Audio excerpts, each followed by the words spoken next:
Hi, I'm James. And I'm Anthony. And this is Words and Numbers. And I'm about to do the dumbest thing I do every single week. What's new and exciting in your world this weekend? A couple of episodes ago, we talked about how labor markets might evolve to where we would have, I described it as humaniform robots.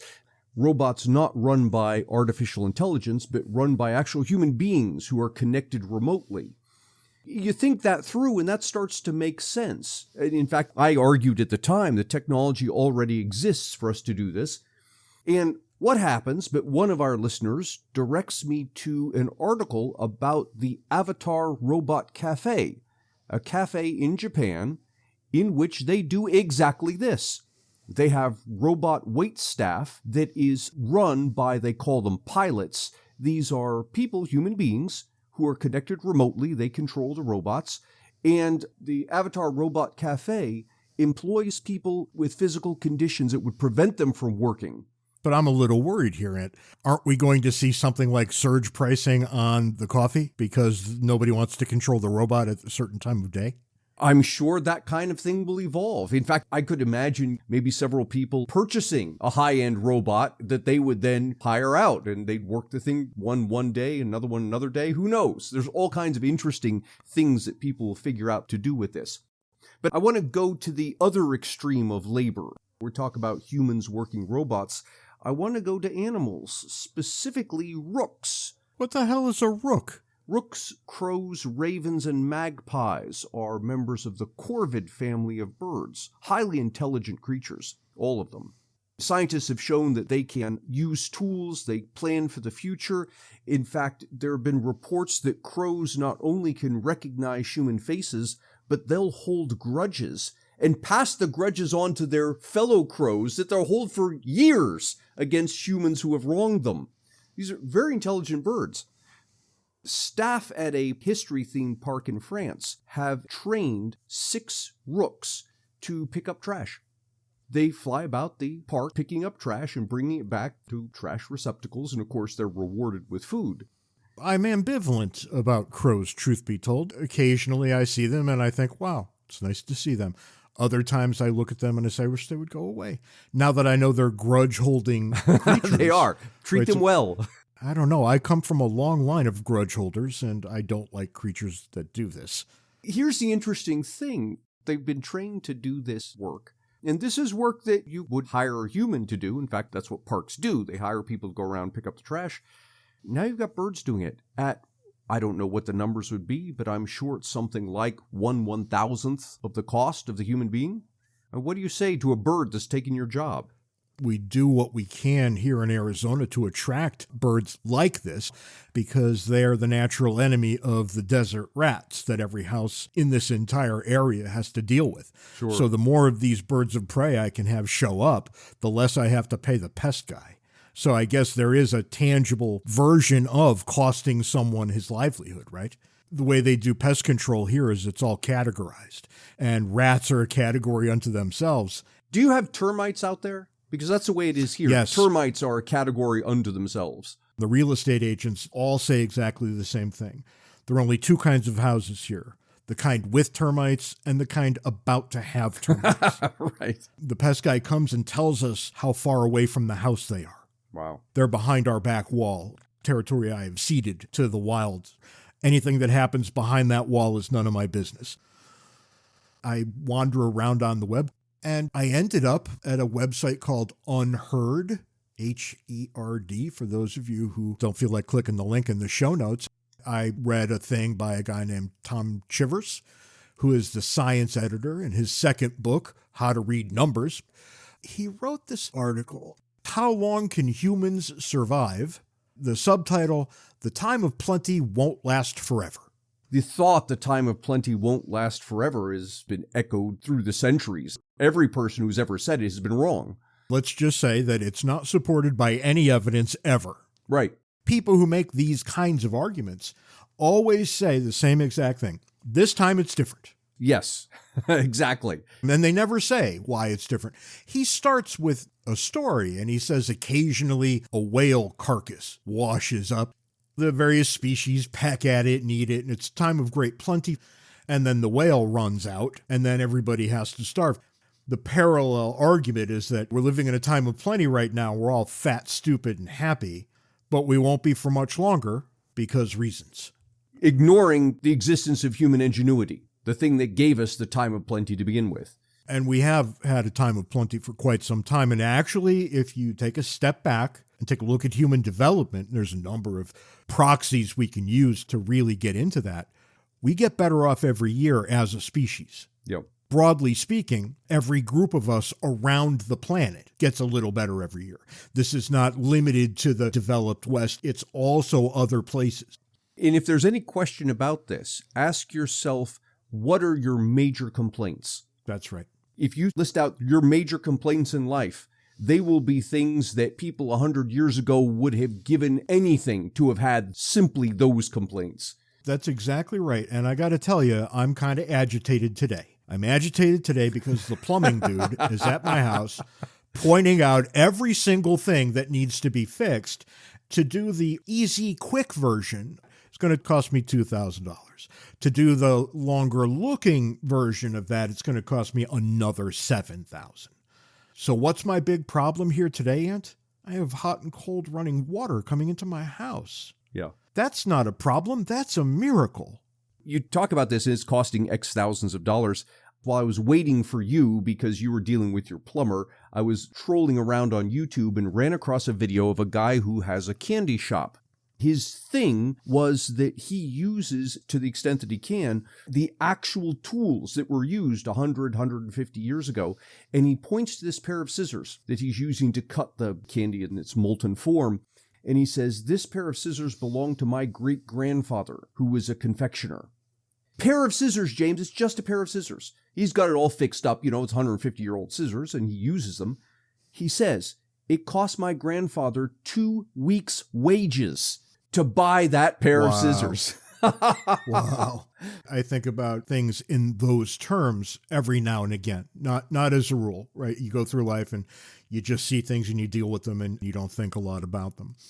But today, when I've got to think about paying a plumber, I'm left with the absolute miracle of water coming into my house. And it's clean and I can drink it and I can make ice out of it. I mean, and all of that in the middle of a desert. We are thumbing our nose at Mother Nature out here. Right. I mean, we should all be dead by Tuesday if the world were a rational place. When people tell me repeatedly that we're about to run out of everything and we'll all die horrible deaths, or maybe they back up a step and say, okay, we're going to run out of important things and we're going to have to live crappier lives, I always ask the same thing. Where's the evidence? Mm-hmm. Show me one time where that ever happened. World Wars I and II might negate this observation to some degree, but I'm pretty sure that decade by decade, since the beginning of recorded history, we've always been better off. And it's funny you talk about World War I and II, because I think you're right. In every decade, we're better off, with the exception of the decades in which our governments go crazy. I think this argument is very tired. I've seen it probably in 50 different forms, and it's never been correct. And people have been posing this argument literally for centuries. Very smart people have been saying exactly this thing. And of course, this brings us to the foolishness of the week. This week, I'm stepping out a little bit. It's not a person. It's not a government. It's not a country. It's an idea. And let me read the headline to you from the Washington Post. Our obsession with morning routines dates back to Benjamin Franklin. If you have one, you will achieve more than all those lagabouts who sleep in every day. And given that I slept today until 11:45, probably not Ben Franklin kind of hours, clearly they're talking about me here. Clearly they're saying, if you live the way James does, you will accomplish nothing. Which I think is probably the argument my mother-in-law once used. I'll leave it at that because she listens. But Rosalind, I remember. And I wonder why people even think this way. This is kind of like the argument between introverts and extroverts, right? That one is better than the other.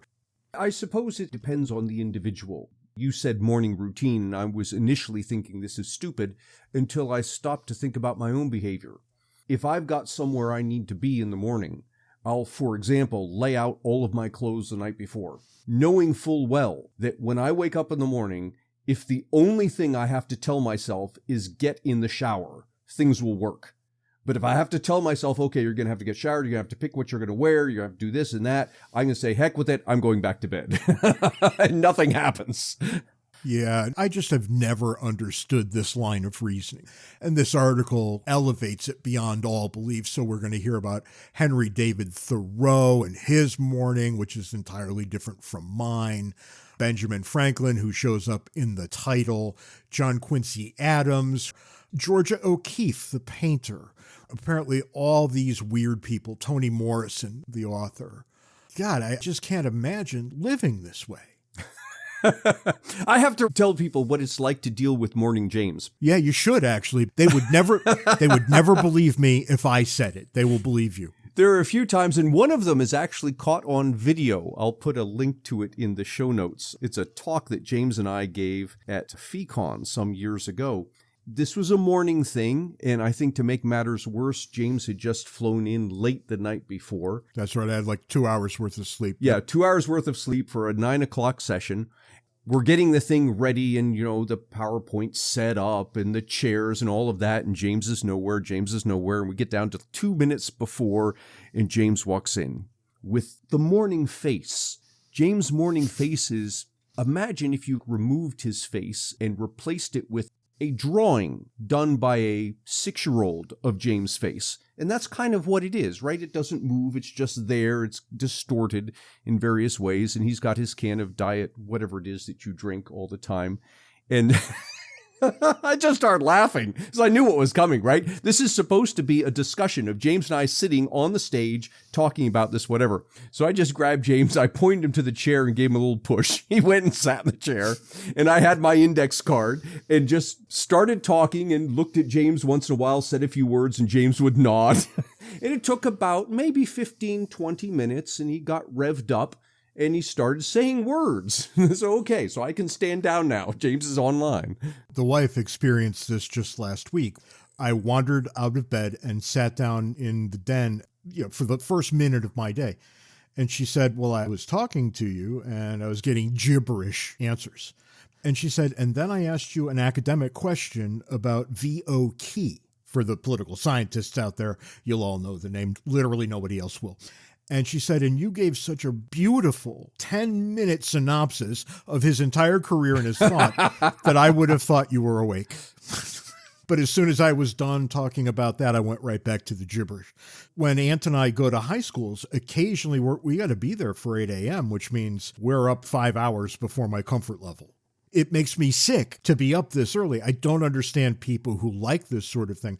Not only do I not understand them, I don't like the running commentary because I'm pretty sure I've accomplished quite a bit in the last 10 years or so. You have. You just accomplished them in different hours than the rest of us. Yeah, that's right. And everybody who writes articles like this can just me. To get more Ant and James, buy a copy of our excellent book, Cooperation and Coercion. You can find the paper and electronic versions on Amazon and the audio version on Audible. This episode was your idea. James contacted me and said he wants to do an episode on how everybody's getting angry.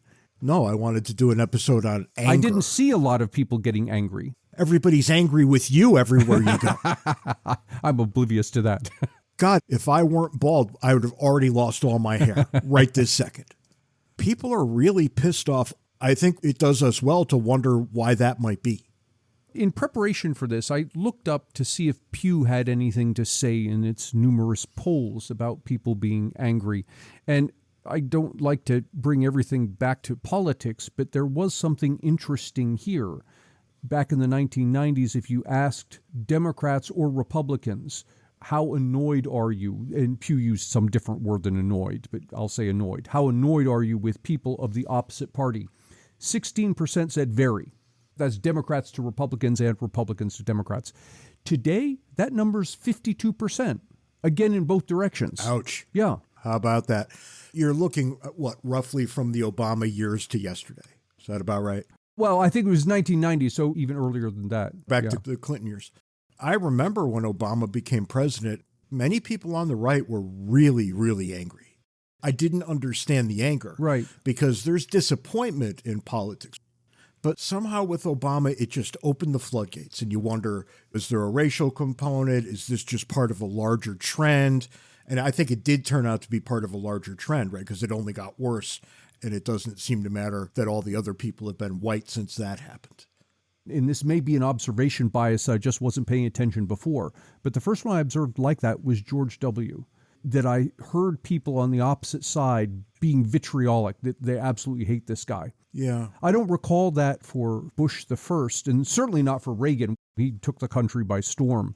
The reality of Reagan is far different than the complaints against Reagan. When he was president, he was widely adored. Widely adored. And I think so too Nixon in the other direction. By the time the end came, there were some adherents holding on who loved him, but by and large, he was hated. But there was no anger over that. I mean, there's a little bit here, a little bit there. But everybody kind of knew that Nixon needed to resign. And that was that. And then you find Carter, you find Ford. It's really not big problems here socially. Maybe you can get to Lyndon Johnson and start talking about Vietnam. And I think there was plenty of anger then, but it was so clearly the result of one thing. If that war hadn't happened, those people wouldn't have been angry like that. But how did we get here? You ask yourself, when's the first thing you saw of over-the-top anger? There was a woman who was filmed on a corner in D.C. as Trump was being sworn in. I think everybody knows exactly who I'm talking about. She just sat there and screamed. Right. It was very clearly an emotional thing for her. I think that was a bit of a sea change when I saw that. I thought, okay, things are a little different right now. But as is always the case, if you're seeing it out in the open, it happened a long time ago. That's right. You're seeing right now the net result of what has already happened. And I don't even know what it was. Because you go back and what do you see? You see politicians not doing their jobs, not particularly well anyway. And you see people being angry about it in garden variety sorts of ways. But the anger that we've got right now is so profoundly different. I have seen people scream and yell on airplanes, just up and swinging their arms around. There was a woman the other day punched an old man because he didn't have his mask on because, as he explained, he was drinking something. Finding a way back from all this, that's one thing. But we got to understand it first, and I'm not sure I do. It seems that our sense of ourselves as a body politic has changed. When I was in school, grade school, high school, you're taught, as you are, about our political system and government and Congress and all of this business. And it was always presented as we Americans come together and we debate this thing back and forth, and we elect somebody who is our president. And that somehow stopped. That hasn't been the case for a couple of decades now. It's now fighting the other people for control. Perhaps the biggest manifestation of political anger that we've had thus far was the January 6th nonsense of roughly 1 year ago. Yeah. What those people thought was appropriate behavior. There was a day not very long ago that if you even talked about doing that, you'd get punched in the mouth. And now all of a sudden that's acceptable. But wait, there's more. There are at least two factions within the January 6th movement fighting tooth and nail against each other. Against each other. Even they can't agree on anything. What are they arguing over? Oh, who cares? They're all wrong by definition. The fact that they are, though, I think is incredibly telling. When you look at what used to be regular life, and now everything is politicized, and there's no doubt as to why that happened, when the government declares itself to be all-powerful, and the people say, okay, sure, give me stuff, well, you shouldn't be surprised that people get kind of upset at the least bit of a thing. Politics just much more pervasive in the lives of all of us than it was ever designed to be the case. We all want what we want, and we hate people who want something different because that means we don't get what we want. And before you know it, nobody can talk to each other. I was thinking about this topic recently. The Supreme Court is going to be hearing a number of cases that are flashpoints for left versus right. And of course, the Supreme Court is majority conservative at the moment. And I got this chill thinking, oh my God, what happens if we get to a place where you cast your vote to an end of getting your guy on the Supreme Court?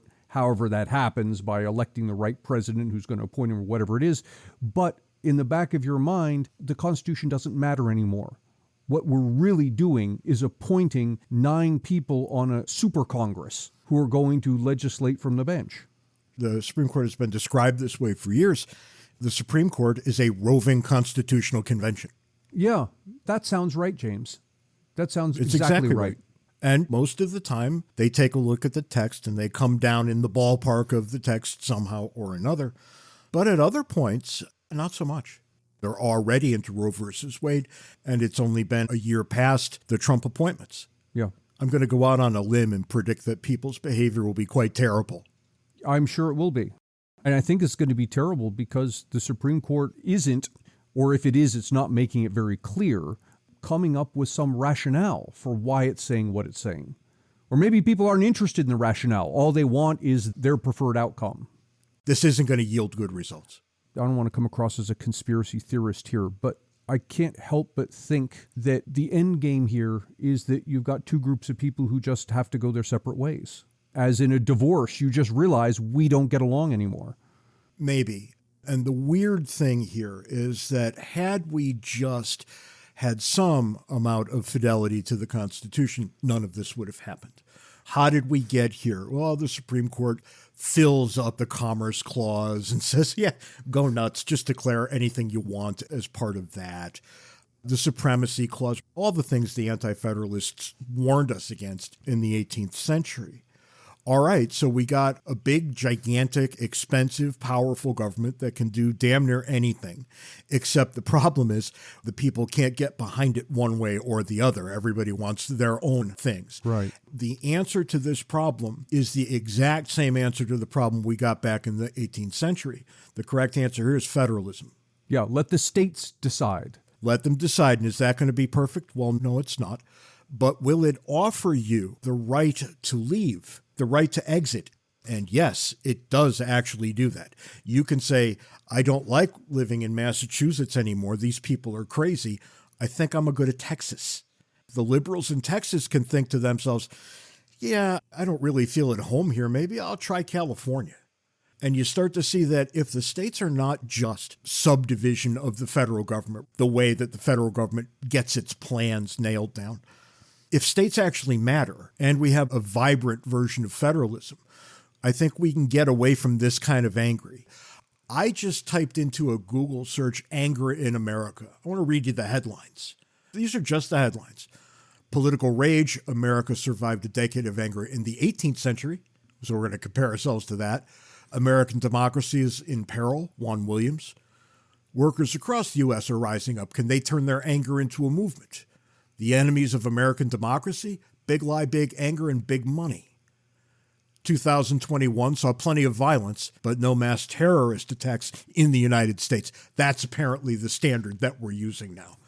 There was all kinds of violence, but none that were terrorist. New York Times, probably the best headline of all of them. A nation on hold wants to speak with a manager. Right. That's about right. And it goes on and on and on. There's probably thousands of headlines here. I would imagine that people on the left and the right could agree with the idea of federalism. They say, look, They could. a better solution to us splitting the country apart is to let the states make decisions on their own. If that seems such a reasonable solution, why aren't we moving in that direction? Because the people who have political power prefer to retain that power. I see. Even if they lose on the national level, they know they can win again next time. Mm-hmm. The power is always the problem. Who understood this? Everybody in the Constitutional Convention in 1787. Literally every single one of them understood this. They came up with an answer that would keep us from heading down this rabbit hole, and we were too stupid to pay attention. That's why they wrote a constitution that limited the federal government. It didn't limit the states. No, you could have all kinds of lunacy at the state level. Yeah. All kinds of things that you wouldn't even conceive of being appropriate could in fact happen in the states. Take this as the easy example. Do you suspect that there might be a state religion in Utah? Because I'm saying probably. Mm-hmm. Almost everybody I knew in Utah was a Mormon. Is that not allowed under the Constitution? No, that's perfectly allowed under the Constitution. As a state matter, it's irrelevant to the Constitution. it was irrelevant in the original Constitution. But isn't there an amendment that applied the Bill of Rights to the states? Yeah, theoretically, you got the 14th Amendment, but the people who framed the 14th Amendment didn't think that was what they were doing. I see. Well, it's one of the post-Civil War amendments. You got to go back to the 19th century to unpack that one. Even if you can apply the First Amendment to the states on the matter of religion, what does it say? Congress shall make no law, ... respecting the establishment of religion. What people think that means is that there can be no state religion. What it actually means is that on the state level, Congress has no right to regulate in any way whether there is or is not a state religion, because it says respecting the establishment. Respecting is a word that cuts in both directions, and most people only see it the one way. So when you start asking yourself some hard questions about what life would be like if we had paid serious attention to the Constitution and left most things in the hands of the states, boy, it starts to become a big, long list about everything, doesn't it? Yeah. Everything that makes us crazy against each other wouldn't if we had lived under the Constitution we were given. It wouldn't make us crazy against each other any more than we're crazy against the French or the English or the Spanish. They're different cultures, they're different governments, they have different rules, and that's exactly the way it would be here. You're right now near Pittsburgh, right, where you're in the middle of coal mining territory, and that business kind of went belly up, and you've got all kinds of other things now like insurance and healthcare. I live in the desert 90 miles from the Mexican border. My town is 40% Mexican. Mm-hmm. We live in different cultures. Yes. I think that's fantastic because I get to get all the best parts of everybody else's culture and they the best parts of mine. People, as they deal with each other as human beings in a marketplace, they're not that angry with each other. They are a little bit, right? When prices go up like right now, they get a little miffed, but it's never that personal anger. The only personal anger you see in terms of free markets and capitalism is the political class dragging Jeff Bezos out to shoot him in the public square. That's where the anger is. And notice how we deal with anger in the marketplace. You walk away. Yeah, go somewhere else. I'm not going to that restaurant again. I'm not spending my money in that store again. You walk away. That's right. The meanest thing I did last week was to leave negative feedback on eBay. Right. That was the meanest thing I did because most of our lives are lived this way. Mm-hmm. It's in a market broadly construed, wherever people come together to do the things that people like to do. Every time I look at that, it's fine. Every time I look at our political problems, I see people threatening to kill each other. So I got to ask you to think forward 100 years. It took us about 100 years to get from what the founders designed to where we are now. Where are we 100 years from now? The answer I'll give you to this question, given what you asked, is probably a cop-out. But I can come back and give you the other answer if you don't like this one. I think what happens next for us is going to be determined by our economics, the bad decisions we've been making for a very long time. I think there's no chance there is a United States of America in 100 years that looks anything like what it looks like now. I bet we don't even call it that anymore. I think that's what's going to happen. And understand, the United States of America we have today is nothing like the one we had 100 years ago. Not even close. And people have this bias. They look at their political situation and they just assume that it will always and forever be this way. If that's true, you'll have to explain to me why the United States Constitution is the oldest written constitution in the world. We are one of the youngest countries in the world. We have the oldest written constitution. What that should tell you is that regimes come and go. This one's no different. This country will fall apart the same way all the others have. What emerges after that will look kind of like what we've got now, but there will be key differences, I think, in our case, mostly geographical. Different places in the country are going to take different paths, which is perfectly sensible. People in New England, their issues are not the same as mine in Arizona. Not even close. The sooner we admit to that and move on, we're probably better off. But I think that we do spin outward to the point that we can no longer maintain what we've got. I've often thought that what's going on economically is the catalyst that's going to push the non-sustainability to the fore. Well, here's the problem, right? Politicians lie. And then they have to deal with math. So Right. you can only lie about math for so long. Yeah, eventually the numbers catch up to you. That's right. And this goes back to what we were talking about earlier. This is the inflation. The inflation we're experiencing now, that they're talking about price controls to control it. This is all of those decisions coming back to haunt us. And inflation actually has gotten quite high. Pretty robust all of a sudden, isn't it? Yeah, I haven't looked at the numbers recently. I've been afraid. Hang on, let me look. 6-ish%. Yeah, last I looked, it was circa 6%. And 6.2, I think it was last time I looked. yeah. I can't get numbers quickly enough. Yeah, 6% was what I saw. And that's what I've been predicting for some time now, that we're going to reach a point where the Federal Reserve has to monetize because the government's pretty much run out of places to borrow. What the hell else can you do? What will ensue will be something anywhere from, I've said, the 10 to 15% range, but going from 3% to 6% is going right in that direction. Right. And look, some of us are old enough, and barely old enough, but I remember from, 79 to 82, end of Carter into Reagan, and terrible recession that we had back then. Under Carter, it was stagflation. Right. Double-digit inflation and double-digit unemployment simultaneously, right. Which every economist until that day said was impossible. Yeah. And yet here we were, Jimmy Carter, Yep. kind of like a little miracle maker. But I don't mean to blame this on him. We've said countless times that presidents are not responsible for this kind of thing. Yep. They just happen during their administrations. And it's starting to look like we're going right back to that. And I'm starting to look around and wondering what I can do with what little cash I've got, because it's not going to be worth all that much later. Mm-hmm. Do you really want to invest in anything under the present circumstances?